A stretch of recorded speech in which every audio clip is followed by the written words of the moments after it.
Hello, I'm Christian, and welcome to the Jamoir Leadership Podcast, a show where we talk about effective collaboration, influence, and leadership in an increasingly complex world.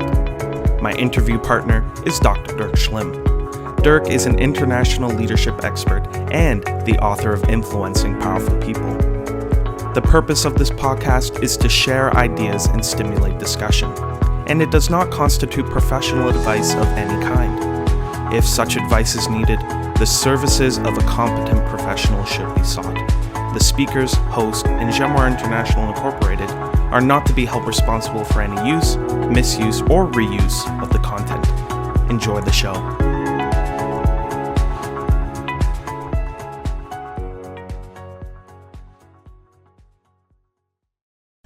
Hello and welcome back to the Jamoir Leadership Podcast. I'm your host Christian, and I'm so glad that you're joining us. In this episode, we are pleased to bring you part 2 of our 2-part conversation with Arne Wohlschlegel, the president of Siemens Energy Canada. If you haven't caught part 1, please pause this episode, go listen to that first. Arne gives us some great context outlining his journey from engineer to executive and many of the factors that contributed to that journey. And of course, he and Dirk begin the conversation as it relates to challenges in his industry, innovation, climate, and so much more. Right now, we're diving back in as Arne and Dirk continue the conversation, diving into the important topic of partnerships. Lots of great information in this podcast, and please listen to the end as Arne and I will discuss his advice for aspiring or early career leaders. Let's get into it right now. In that complexity, and I've heard a number of leaders talk about this, that the problems are so big now. It's hard for one company alone to do this. So you need to partner with others. Just wanna hear from you a little bit. How important are partnerships when it comes to energy transition? You're not making one product anymore. It's a whole. People talk about the ecosystem and they talk about infrastructure. So tell us a little bit about the importance of partnerships in that strategy. Yeah, partnerships are extremely important, and as we rolled out the strategy for Siemens Energy, it became a pillar too. It was a priority that was identified. The energy transition is so massive. The investments that are needed to make that shift to new energy technologies is so significant that no company or no stakeholder organization can manage this alone. So we need to be in partnerships. We've always been in partnerships with others. And I want to say that what is important to us is also our proximity to our customers. So we see our customers as partners. And it starts with developing a new project. For instance, the discussions we have, yes, you can say it's a negotiation maybe with a seller and a buyer, but I think that has evolved significantly into more of a partnership discussion where customers and us are very transparent about what is technically feasible and how long it would take and how much it would cost. We also build partnerships around manufacturing. So opening up a new facility to manufacture, for instance, power transformers or electrolyzers is a significant investment. We just made 2 investments last year. One is to build an electrolyzer factory in Berlin for the production of green hydrogen, and then there's another one for power transformers in the US. So these are two commodities. The power transformers are in very high demand right now, as you can imagine. And that's back to renewable energy growth, and you need to build a grid. I can talk about that a little bit later. But these partnerships are important. And for instance, for one of the factories, the electrolyzer factory, we actually went into a joint venture with another company to share the cost of that investment. And we're prepared to do that. It's sharing the cost, so you can actually, you help yourself a little bit with the risk as well, and you also open open up more channels to the market. I think there's joint developments underway as well between companies that choose to maybe go a technology pathway together. Because the thing right now is there's so many different technology pathways in consideration. No one really knows when something will be ready. So sharing the risk with the broader ecosystem in a partnership approach is very important. That's one aspect. And another one I found, and I want to talk about that, is the partnership with governments, for instance. That's something that I would say was a new thing for me. As an engineer or working in marketing or sales, I never really worked with governmental organizations. But they are very important as well, as they are trying to figure out what's the right thing to do for a province or a country. And Siemens Energy, we are present in over 90 countries right now. And when we look at what's playing out in every jurisdiction, it could be very different, and that's very resource driven. But no government really has a full understanding of how to do this best, right? So our industry is right now dependent on some new policy directions that's coming out and the regulation that needs to be developed, right? In the US, specifically with the IRA. So there's huge subsidies that are made available if you transition, for instance, over into renewable or into hydrogen, and those need to be understood. And so what we're doing as Siemens Energy is, and we're not alone. These are other OEMs as well. We're providing our input, and our input is usually around the technology. So I think our role is to tell other stakeholders what is technically feasible. What do we see? What are the tools? And how long does it take to get maybe a new tool ready? And that's what we do. So we make policy suggestions as well. I want to clarify that we're not doing this alone. We often work with our customers because the customers are the ones that are typically talking to policymakers and governments about how things should be rolled out, and we listen to our customers very closely. And keep in mind, we have a broad range of customers, right? We build wind parks and we build gas-fired power plants. We are in the nuclear space. We work with grid utility companies. So we are across the entire energy value chain, right? So it's very important.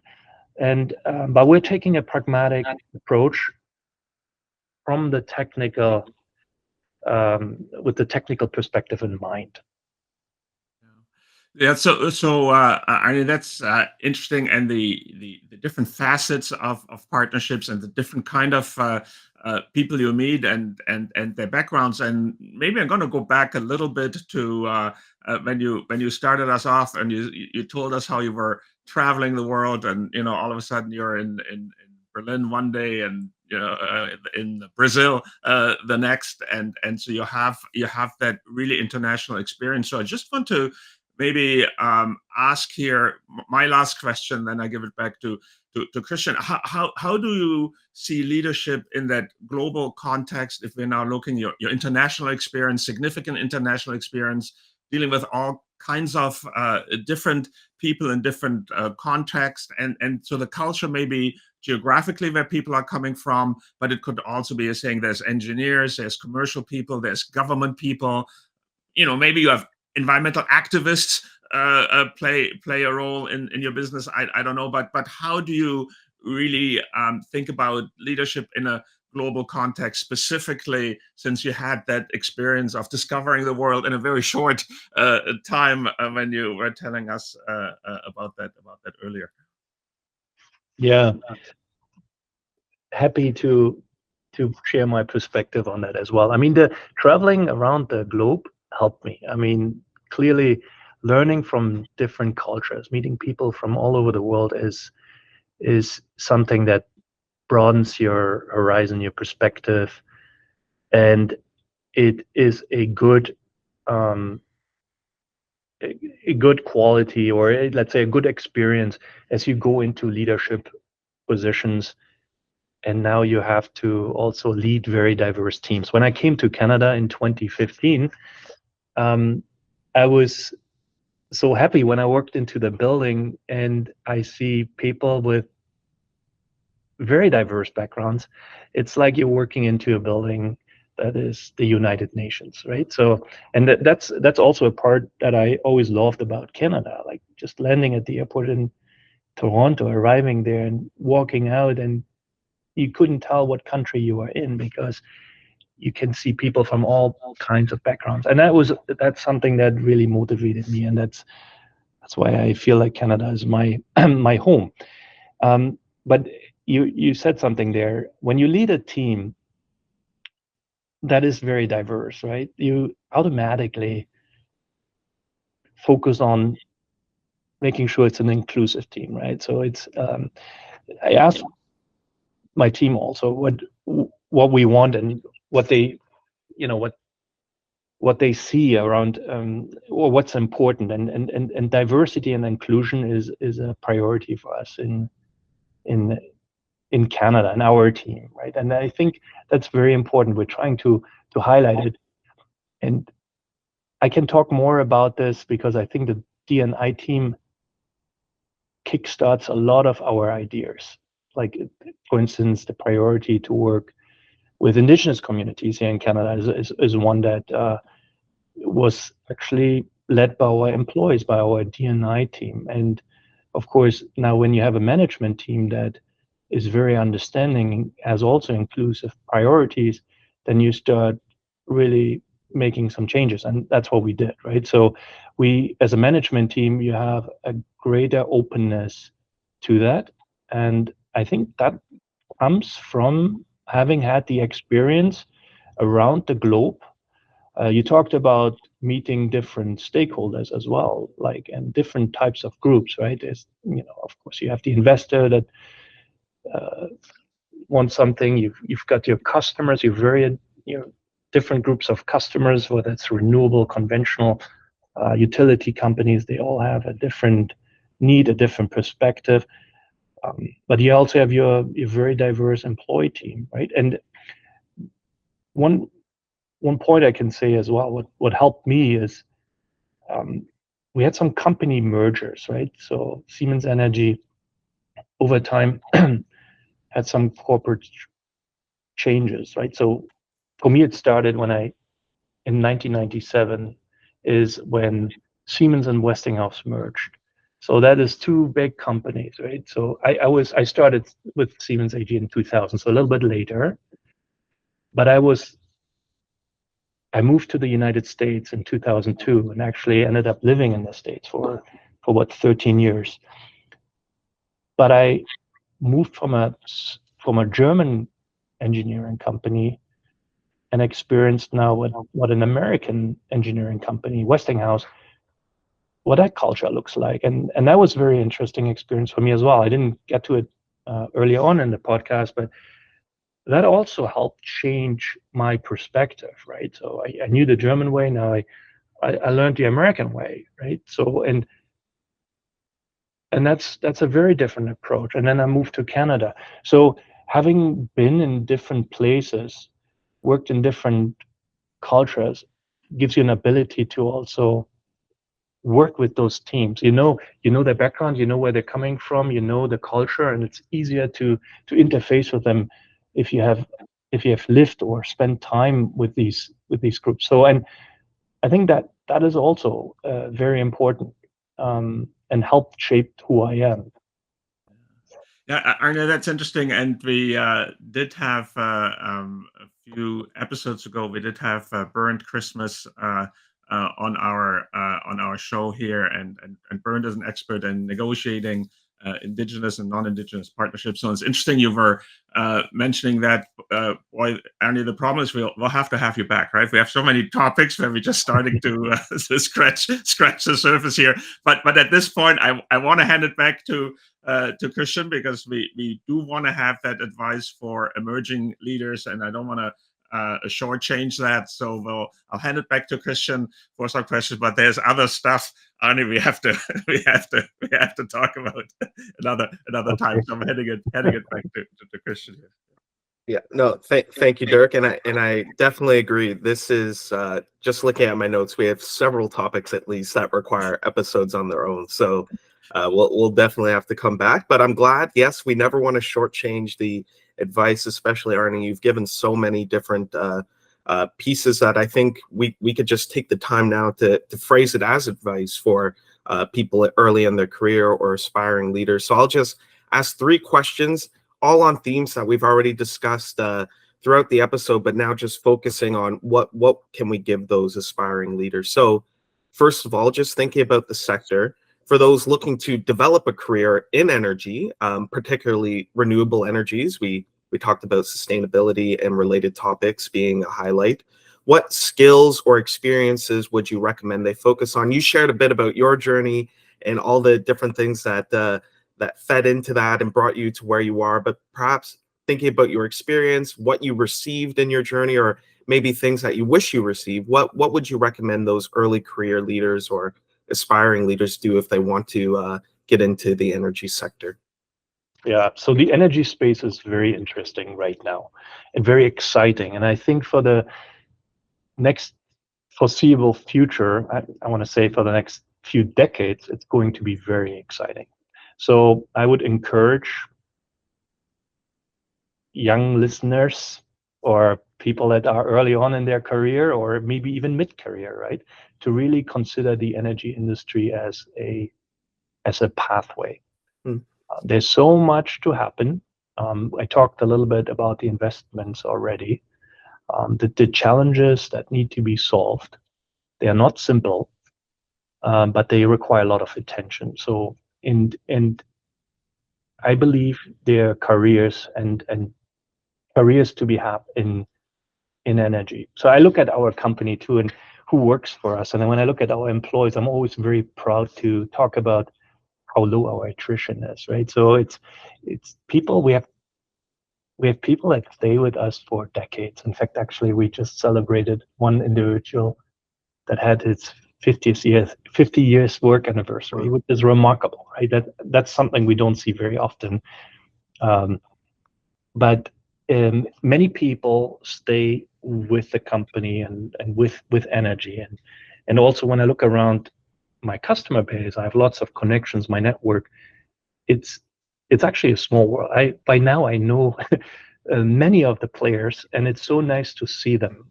It has become a family, right? And I think that's important. I don't think I see that in other industries as much. So once you start in energy, you probably end up retiring in energy. So that's one point. And so if you study mechanical engineering and you want to work in energy, it's a good place to be in. Christian, remind me, there was another part of the question that I... Yeah, so just in general, skills and experiences that those aspiring leaders should focus on. So it looks like view energy as a pathway is one of them. Yeah. Yeah. So in the other piece you mentioned is also the guidance that you wish you had received when you were maybe early on. And looking back, I must say it's when I started my job, I honestly didn't think much of career. I didn't, until I had my manager really set me down once and said, okay, Arne, now you've been in the job now for 6 months. Here's what you do good, and here's what you got to work on, right? So typical performance review. But then he also said, like, what do you want to do, right? What do you want to do in the future? And I was like, what do you mean? What do you mean? This is perfect. I like the travel. I like the jobs. Like, where you going with this? And he said, no, let's think a few years out, like 5-10 years out. Do you want this person's job or that person's job? these people at the time were managers. So he was pointing or referring to like managers, senior managers, and that was very, very far away from me, right? So it was far away from me because I couldn't picture myself being in that leadership role. So, but having that discussion triggered some thinking in my head. I was like, okay, so maybe I'll get there, right? Maybe I'll get really good at it, and then I can do this job one day. Later on in my career, when I was in management functions, and I did the same thing with my employees, I often realize that they never had this type of conversation with someone. They didn't see what's possible. They didn't look out and saw themselves in different positions. And I think that having that discussion is very important. And I would encourage all managers to have that discussion with their employees. Quite honestly, I never really, when I made my changes in career, I never applied for a job that was out there. I was always pointed or asked to apply for it, right? But it wasn't my initial thought. And that was also an interesting thing. I always like what I do. Yes, you sometimes reach you reach a platform saying you maybe stop learning as much as you want to, and you feel like now I'm ready for a change, right? And then you start looking for other positions, or maybe in the company or elsewhere where you want to go to, where you can get to your next step. For me, it was a little different. I always felt like I was on that learning curve, and when I get asked to maybe look at another position or apply for a certain new role, it was always a significant step up. And it's a challenge, but you have to just go for it. Sometimes you have to go for it, even if you're afraid, if you're not sure that you're ready for that role. The learning curve will be hard. If you're committed, if you're hardworking, if you're committed to work hard on it, you can actually grow in a company very fast. And looking back in my career right now, I feel like that was a bit of my recipe.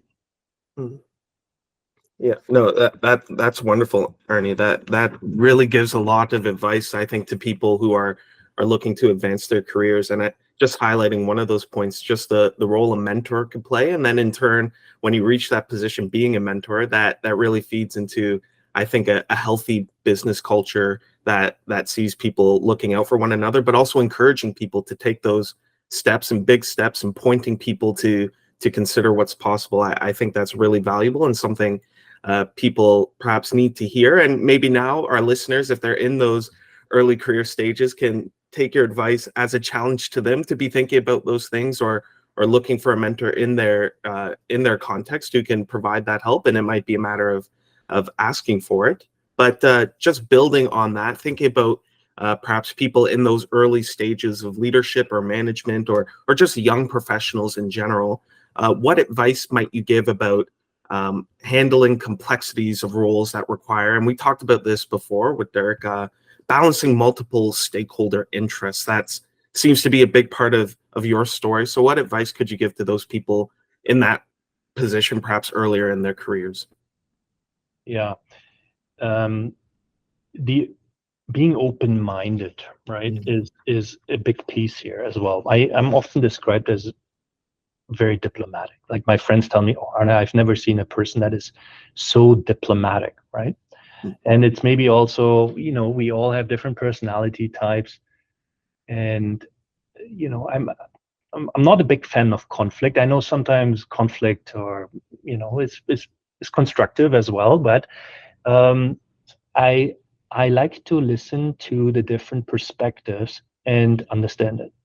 And that is very important, right? You can be quick to make a judgment and choose not to work with someone or exclude a certain perspective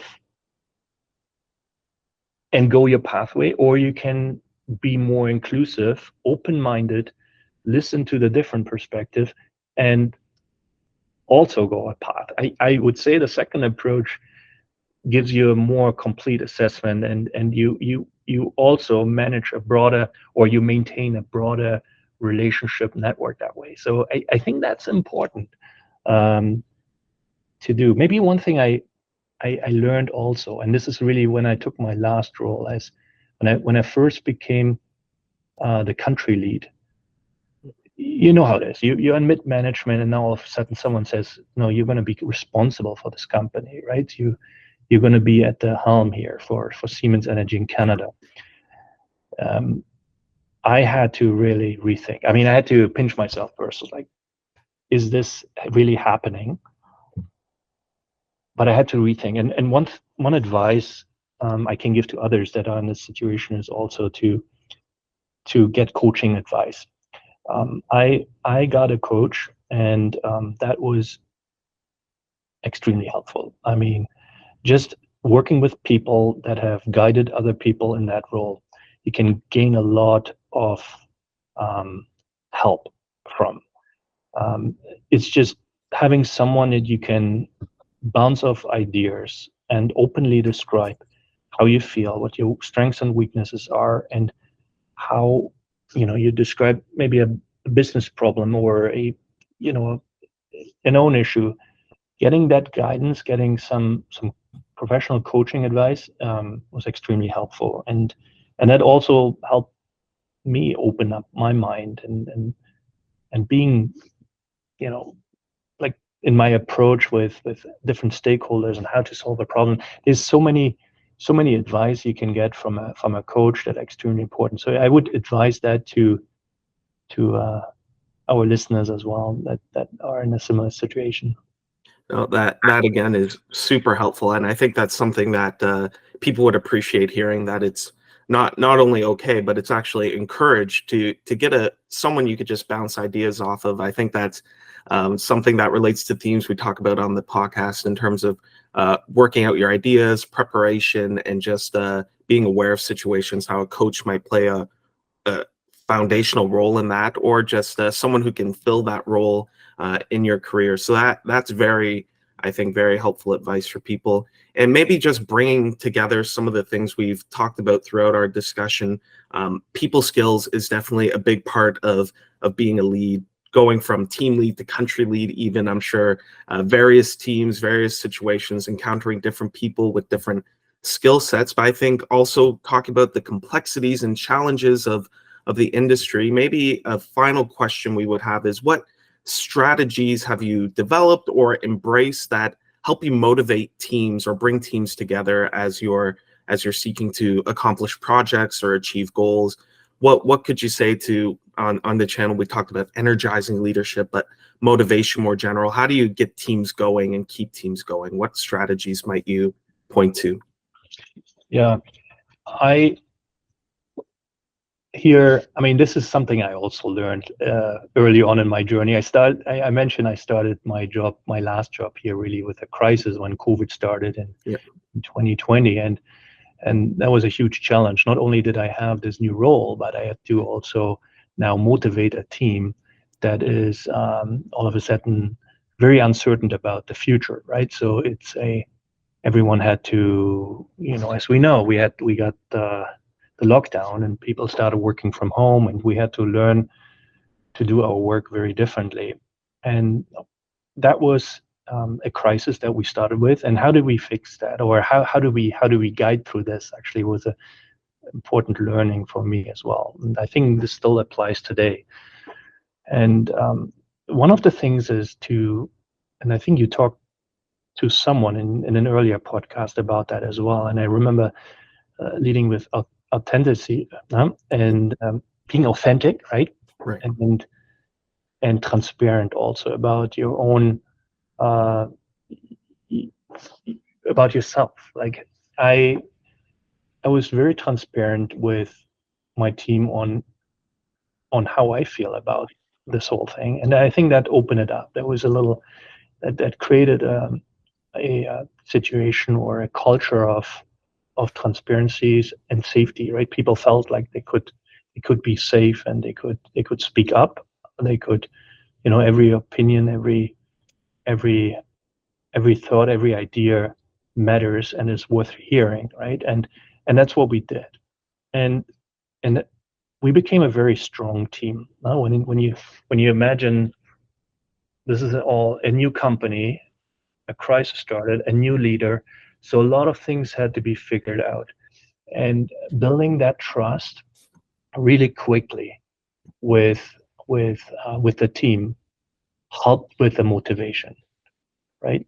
So people saw the purpose. No? We were big on defining our purpose, our vision for the company at the time as well. Remember 2020, I mean, we carved out from a big conglomerate. Everyone that came with the new company had a certain history and a certain behavior. And now all of a sudden we said we want to be a new company and we want to have a new culture. So what we've done actually globally is we ask our employees to be part of that culture definition. What do you want to see in this new company, right? What is important? What should our vision be, our mission? And all that input got compiled and became our, let's call it our guiding document, right? And there was different, this is a podcast for itself as well, how we define this. And we had clear agendas on what leaders should be like. So we have leadership essentials that you hear us talk a lot about. And what I find now is, like, whether I call someone in Germany, in the US, or any country in the world where Siemens Energy is, and I talk to their teams, we speak the same language, we speak the same culture. So we've got this done in 4 years now, right? And that's an extremely amazing accomplishment, I find. If I go back to my earlier career, when I talked about the merger with Westinghouse and Siemens, and bringing two massive companies, two different cultures, US and German, together, that took us probably a decade. I always say it probably takes a decade to bring cultures together. And so now this new culture of Siemens Energy within 4 years is an absolutely amazing accomplishment. And I'm very proud of it. And it motivates me and it motivates my team, right? To know that I had a chance to provide input, that I shaped it, and the company is now what I like, what I stand for, right? So there's no conflicts. This is great. Right.